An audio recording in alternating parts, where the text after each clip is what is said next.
Welcome to the World Cup Desk, your AI-hosted show. Semis are done, the final is set, and we've got Steve-O who feels everything twice, Neve who'll argue the other side of anything, and Shaz who'll tell you both where to go. Three things on the desk: who actually looked like a winner in those semis, who came up short when it mattered, and what the final is going to turn on. The gap between the two finalists and the rest of this tournament has been enormous.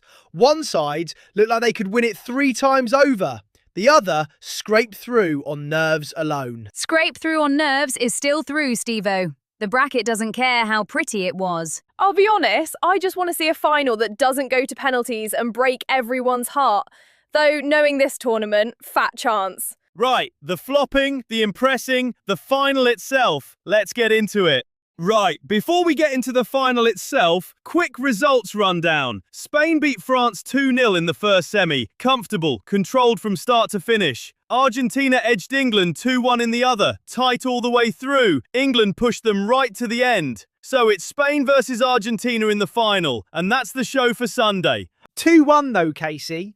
England were right there, right in it, and Argentina just had that bit more when it counted. Right in it and still out of it, Steve-O. Being close doesn't change the scoreboard. France 2-0 is the one that surprised me more, if I'm honest.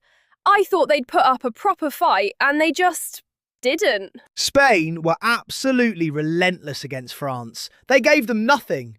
That's the team I'm most worried about going into Sunday. Argentina came through a 2-1 against England, and you're more worried about Spain. I mean, Argentina have Messi in a World Cup final. That alone changes the conversation. And that's what Sunday is going to turn on. Spain's structure against Argentina's ability to produce something from nothing, and we'll dig right into that after the break. Right, Tuchel blamed himself after the exit. Hands up, took it on the chin. Question is whether that means anything or whether the damage is already done. Taking the blame is the easy bit, isn't it? The harder question is whether anything he said in that press conference actually changes what we saw on the pitch. But you have to respect the honesty, Neve. How many managers at that level just point at the players and walk away clean? Respecting the honesty doesn't mean you keep him. Those are two completely different conversations. The bit that gets me is England pushed Argentina to 2-1 and people are already talking about sacking him. I don't know what some fans actually want. That's the thing though, Shaz. It's not about the result in isolation. It's about whether he had an answer when Argentina pressed them high and England couldn't get out.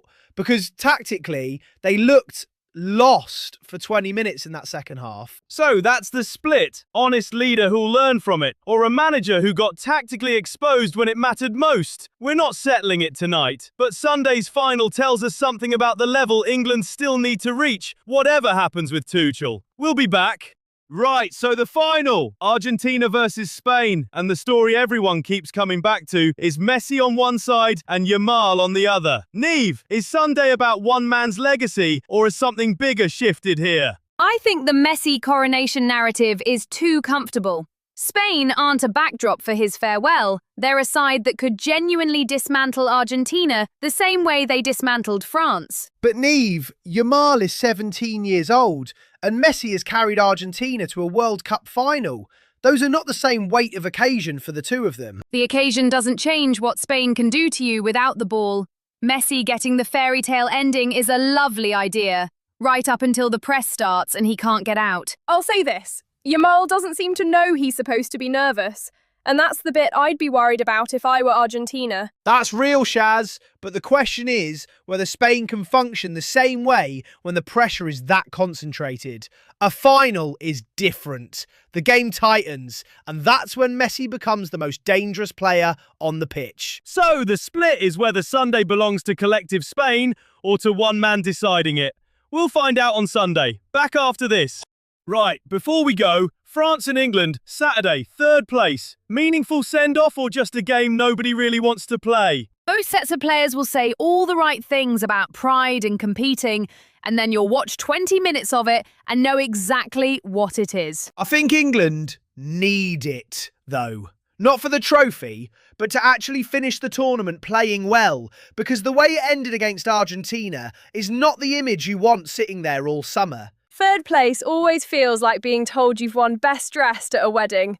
Nice enough, but nobody's putting it on the mantelpiece. France have their own stuff to work through after Spain, so honestly, two teams licking wounds Saturday afternoon could be more open than either semi-final. That's the one thing I'll give it. Neither side has anything left to lose. And sometimes that's when you actually get a game. Saturday's the consolation, Sunday's the final. Plenty more to talk about on both fronts. That's your lot from us for now. Until next time, that's a wrap. Thank you for listening. Like and subscribe and enjoy the rest of your day.